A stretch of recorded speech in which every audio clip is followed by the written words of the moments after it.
রাত্রিবেলা নিজের ঘরে বসে সাঁড়াশি দিয়ে নিজেই তার অবশিষ্ট দাঁতগুলো তুলতে লাগলো।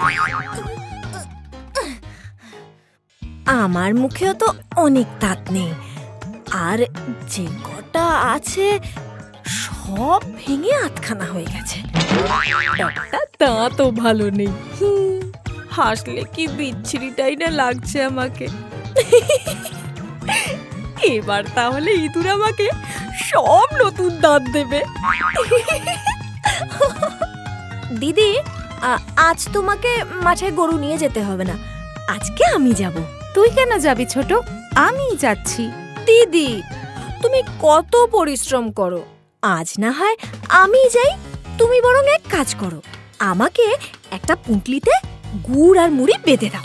এই বলে ছোট বউ গুড় মুড়ি নিয়ে গরু চড়াতে মাঠে গেল, আর সেখানে গরুটিকে ছেড়ে দিয়ে সে গাছের তলায় বসে পড়ল এবং গুড় মুড়ি মুখে মাখিয়ে হাঁ করে ঘুমিয়ে পড়ার ভান করতে লাগলো। এদিকে ইঁদুরটি তখন গর্ত থেকে বেরিয়ে এদিকে ওদিকে ঘোরাঘুরি করতে করতে ছোট বউয়ের মুখের ওপর উঠল। আরে এই তো আজকে